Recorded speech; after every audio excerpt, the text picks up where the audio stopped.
Hi, I'm Dineshwar. After making that last video, I was thinking more and more about the demonic mentality and how essential it is to understand in order to know what's going on in the world today. I went back and reread that chapter that I wrote for my spiritual economics book, and I thought, there's so much detail that's important. I'm going to do this video again, and so we're going to do that today, and we're going to go into much more detail. I hope you won't find it repetitive. I don't think so. Again, I'm doing this because it is essential to understand what's going on. And once you know this, you can see it being played out in the news media and the political arena every single day, because everything is being revealed, right? Astrologically, at this time, all the secrets are being revealed, and you can see exactly what's going on.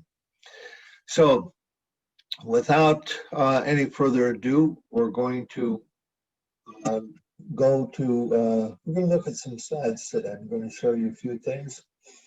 First one is here, Hiranyakasipu, the quintessential demon. We're going to start with him because this is where it all comes from, right?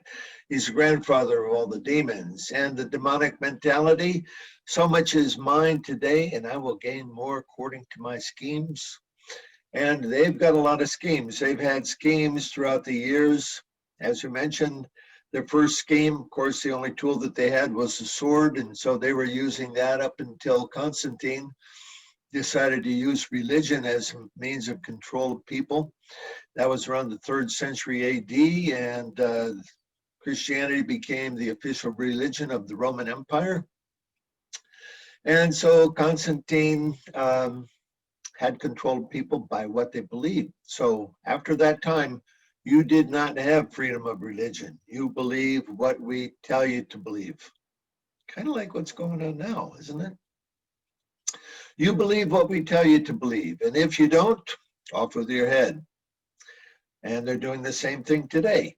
If you don't believe what we tell you to believe, we'll censor you or we'll restrict your movement. You'll get a lower social credit score. That lasted for about 1,000 years, and then they got a better idea how they can control people without their even knowing it when they created money. And so for the last 400 or 500 years, 600 years perhaps in some places, we've been using money as a means of control. So now we have religious freedom. We can believe anything that we want, but we have to use their money. We'll get more into that later. So anyway, so this is the means of control. The demons are preoccupied with control, and you're going to see that come up more and more. Okay.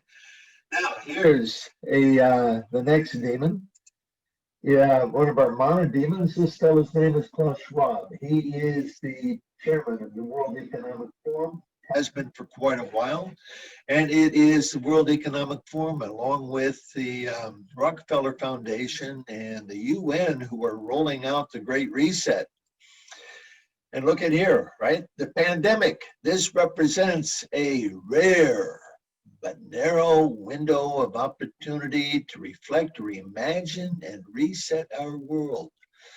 And how they're going to reset it is not for your benefit, but for their increased control. Don't have any doubts about that. We're going to show you how that works. Here's two of Schwab's books. The one that came out about 2015, I think, the Fourth Industrial Revolution, is all about combining man and machine. The demons say don't like anything that's natural. They want to create everything artificial, from food to reproduction to even human beings. They want to combine man and machine. And why? Because they want to control. It gives them greater control. So we'll tell you more about that. You'll see more about that coming up. His latest book that just came out in May of this year, no, June, sorry, COVID-19, The Great Reset. Now, this book is written, obviously, before it came out. In fact, I would venture a guess that it was written well before the COVID became a problem or became an issue. And in this book, he's speaking in the past tense, like COVID is responsible for all of our problems.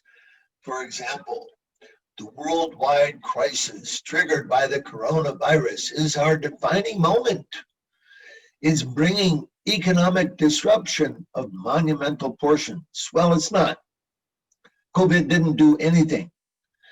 In fact, it's only the behavior of the politicians since then who have all acted in lockstep. They've all done the same thing, with rare exceptions, locking down their countries, destroying their economies,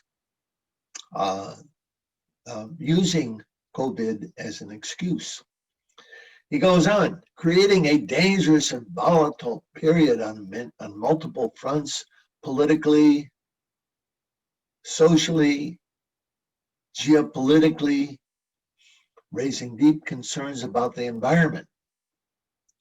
Wait, what's the environment got to do with it? Nothing. But they're using it as an excuse.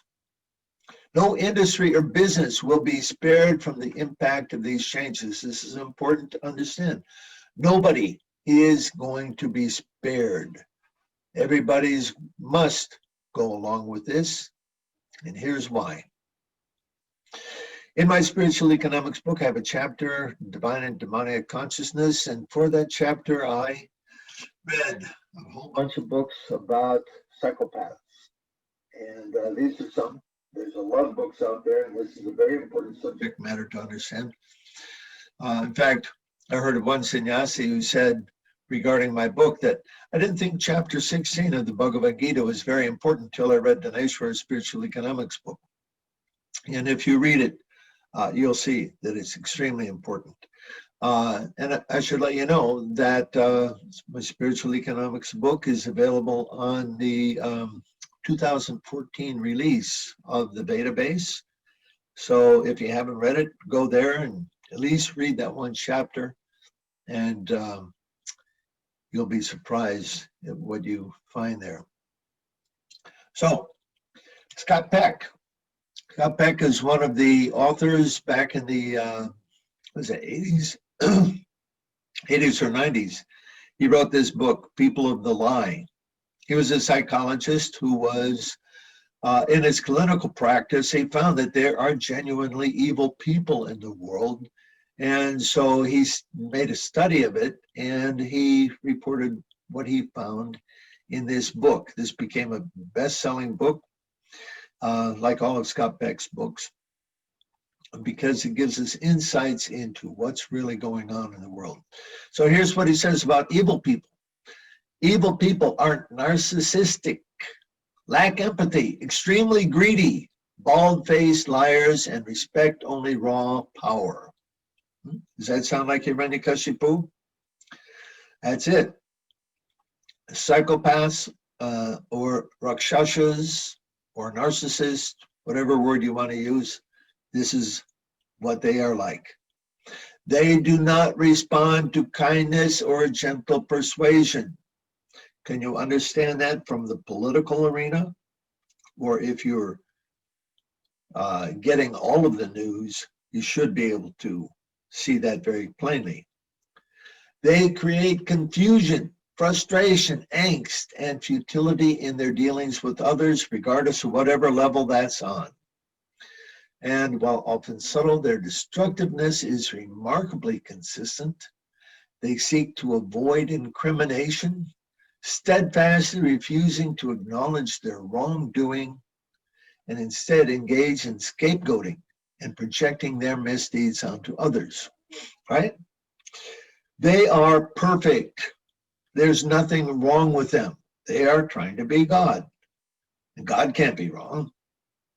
And so if you see any problem in me, the problem must be in you. That's what's happening. So, narcissism. He says they're all narcissistic. Now, we need to understand clearly what this means. This is patterns of traits and behaviors which signify infatuation and obsession with one's own self at the exclusion of everyone else, and the egoistic and ruthless pursuit of one's own gratification, dominance, and ambition. So, narcissist, I'm the only one that exists, nobody else. I'm the only one that's important, nobody else. I'm important, my happiness is important, and you exist to serve me. You understand? You have no other purpose other than to serve me. This is a problem, right? Now, there's two kinds of narcissism. One is called benign, in which it's based on what a person's ability or accomplishments. This is benign because even though they become egoistic about it, they can keep that in check and not let it get out of hand. However, malignant narcissism is a different animal. It is based on what a person has, their beauty, their body, or their wealth, right? That what they have is the underlying basis for their obsessive need for unlimitedly increasing it. They want more and more and more. They want it all. So, Hiranyakashipu, the entire universe. And if the modern demons could get that, they would. They're striving for it. So because of this, their sense of self increases with what they possess. The more I have, the more I am. It is I and mine.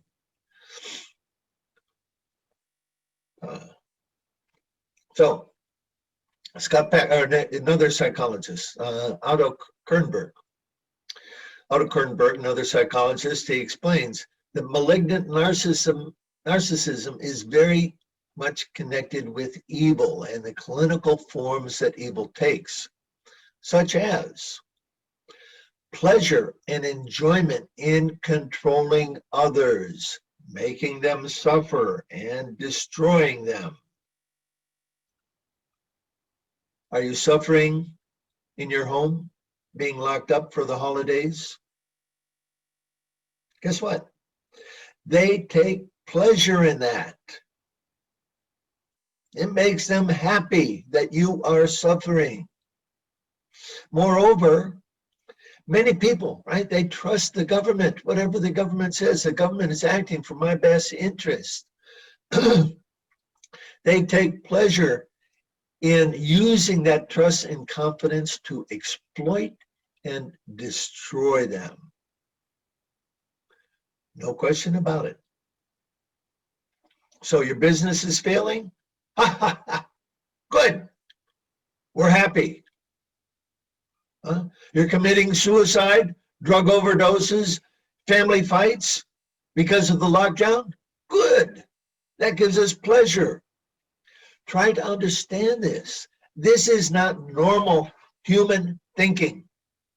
So if we try to understand what's going on in the world on the basis of projecting our human experience onto the leaders of society, we get it wrong. They are not human. They are psychopaths, narcissists, and they take pleasure in your suffering. Psychopaths, they show no remorse, shame, or guilt in deficiencies of their own behavior. If there's wrongdoing, if their wrongdoing is pointed out to them, they become violently angry. How dare you say I'm wrong? I can't be wrong. So if there is any evil or wrong going on, it must be coming from you. You are seeing fault where it doesn't exist. So they misplace the locus of that fault into others, and then they seek to destroy them in the name of righteousness. You were evil, so you must be destroyed. Do you understand? There is no solution to this problem. They cannot be corrected because they don't see any fault in themselves. How do you fix this situation? You can't do it by gentle persuasion, by logic. There is no logic. They don't give a damn about logic. Gentle persuasion. Huh? Here's another thing. Robert Hare wrote a series of books on psychopaths, this one, Without Conscience. They don't have a conscience. Their world is made up of givers and takers, predators and prey, and they would be foolish not to exploit the weaknesses of others. The hallmark of these demons is a stunning lack of conscience, self-gratification at your expense. That's how they think. This book came out in the late 90s, or just after 2000, during the Bush administration. The author of the book, he wrote it several times, trying to smuggle it out of the Soviet Union, is a Polish psychologist. And just like Erich Fromm, who studied the Third Reich, Lobachevsky, he studied the Soviet leaders and could understand clearly that they are psychopaths. And he says that the leaders of many corporations and governments are psychopaths. Why? Because those type of people naturally gravitate towards positions of power. So this is why they've created hierarchical organizations where one person at the top can control the behavior and actions of hundreds or thousands or even millions. We're talking about a modern corporation. We're talking about modern governments, presidents, prime ministers. They're controlling the behavior of tens or hundreds of millions of people. So the psychopaths, they want that. So when they see the opportunity, they go for it. And so if you want to wonder what's going on, what's wrong with the world today, it's not capitalism.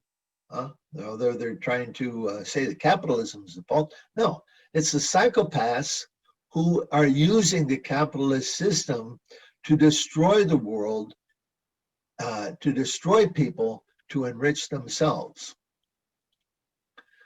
So Lobachevsky says that the psychopaths, they attach themselves to an ideology and they change it from within to be something completely alien to its original purpose. Government, right? Government of, by, and for the people, forget it. It's government for me, to serve me. And the people, the citizens, they buy into the rhetoric of the Constitution or the laws, and they, normal human beings, they're going along thinking like that. But the psychopaths at the top are using it simply to serve themselves. Did you see the stimulus package, right? $900 billion for who? For everybody else in the world. Why? Because that money comes back to them as kickbacks in one form or another, and the people, they get a pittance. They get $600 after you've been out of work for how long? 6 months or more? $600 doesn't mean anything. So they change it from within.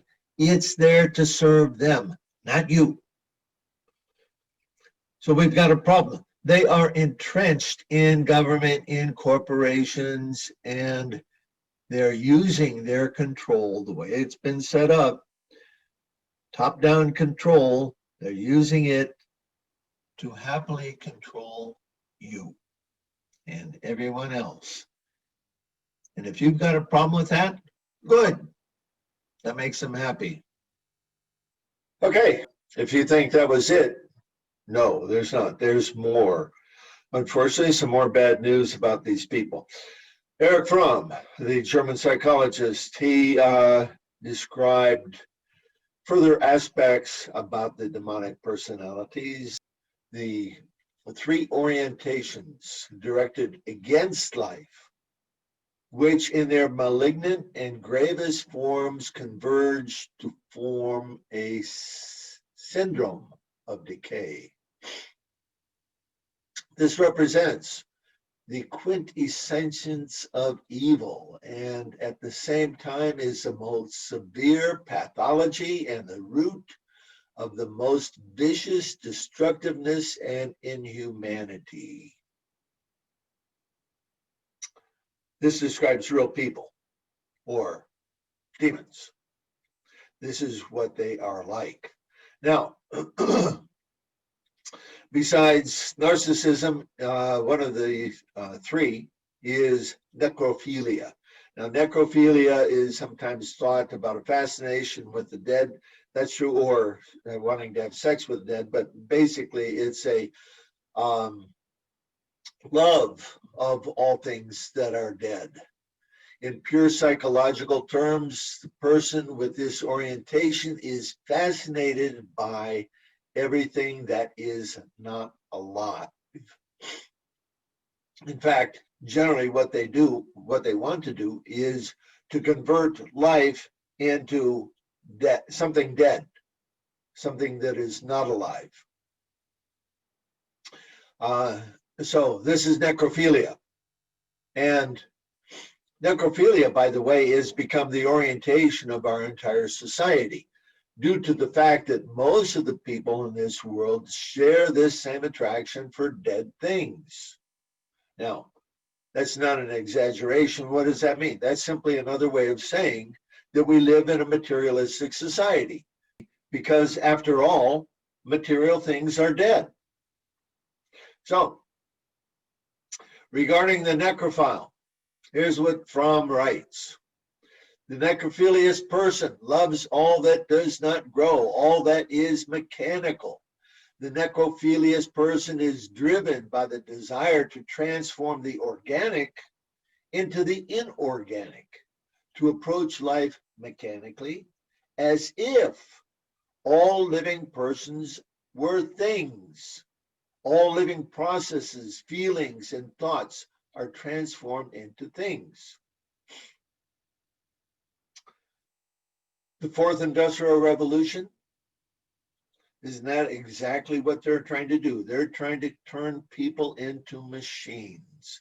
They're fascinated by it, and they think that we should be fascinated by it too. Well, they're fascinated by it because they don't understand life. They have no understanding of spiritual reality. All they can think about is a body and perfecting the body and making it better than what it is. So let's go on. From memory rather than experience, having rather than being is what counts. Having. Possession, right? They want to possess. The necrophilious person can relate to an object, flower, or person only if he possesses it. Now, with that understanding, does human trafficking make any more sense? They want to possess people. And who can they possess? Young children who cannot fight back. Continuing, hence, a threat to his possession is a threat to himself. If he loses possession, he loses contact with the world. So understanding this, these people who control and own, they think they own the entire world, or they're trying to own the entire world. They're going to fight back tooth and nail with everything because it's a matter of survival for them. If they can't own it, they don't exist. This is why we find the paradoxical reaction that they would rather lose life than the possession, even though by losing life, he who possesses has ceased to exist. And here another important point. He loves control, and in the act of controlling, he kills life. Do we see that going on with the lockdown? Controlling everyone. And in the act of being locked down, people are freaking out. They're committing suicide. They're losing everything. But you don't matter to them. They want to control you. This is their desire, to control. Why? Because they're afraid of life. The human beings are out of control. It's disorderly and uncontrollable by its very nature. This is what's going on.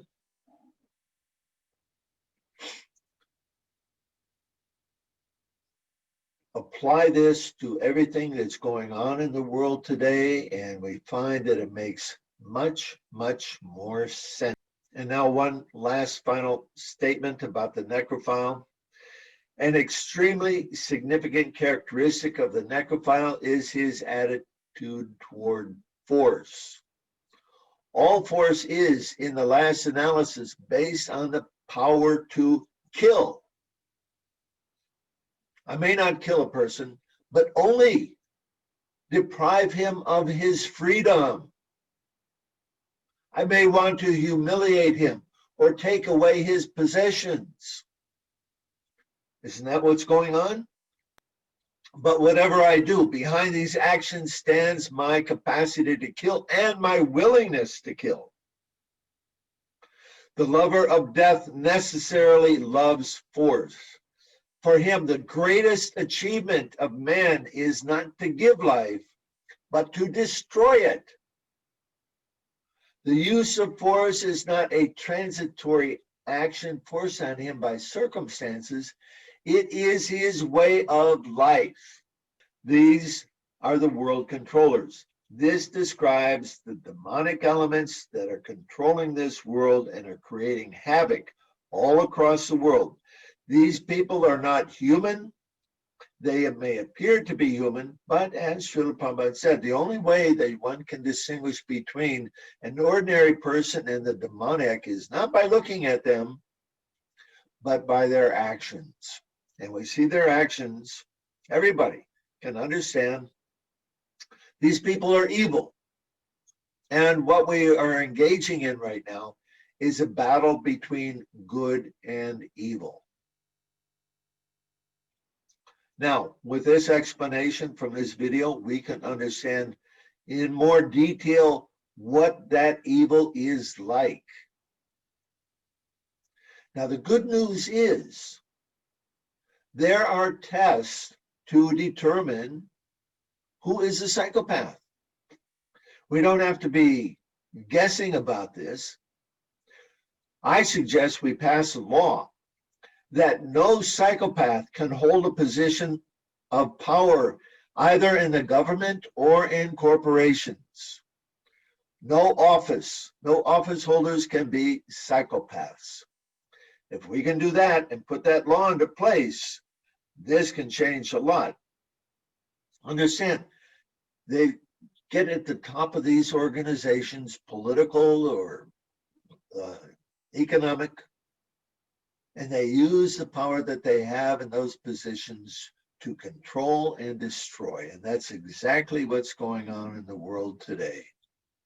Now, with that, we can go back and we can see what Schwab and the rest of the gang are trying to do with their great reset. The world must act jointly and swiftly to revamp all aspects of our societies and economies, from education to social contracts and working conditions. Every country, from the United States to China, must participate in every industry, must be transformed. In short, we need a great reset of capitalism. And that reset is for their benefit and not yours. I hope this is clear. I hope this makes it clear for you what exactly is going on. When you see their actions, it doesn't make sense, right? So why do we have to be locked up? Why? Because of control. You need to become conditioned to doing what we say. We control you, and it's about time you recognize it. So we're going to stop there. Originally, I said I'd try to do one of these videos every 3 or 4 days. Well, things don't always work out like that. I'll try to get to the next one soon, before the end of the year. In the meantime, get a hold of my Spiritual Economics book, read that chapter so that you have a better understanding of what's going on in the world. Thanks again. Chant Hare Krishna and be happy. Understand, we are in a war between good and evil.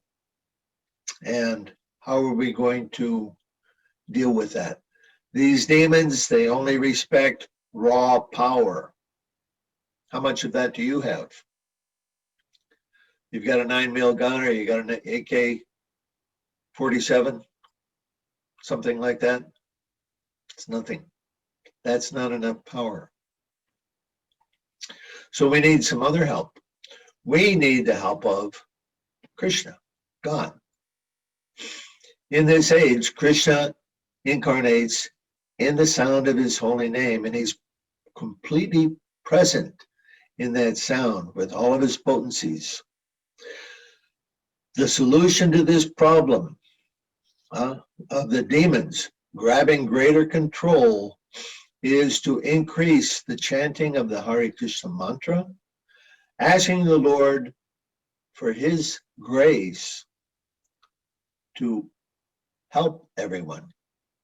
The prediction is that the holy name would be spread through every town and village, and that the world would be flooded with love of Godhead by Lord Chaitanya's grace. So by this chanting, everyone can become happy. This is a spiritual revolution. In the spiritual revolution, there are no victims, there's no casualties. Everybody benefits, everybody becomes happy.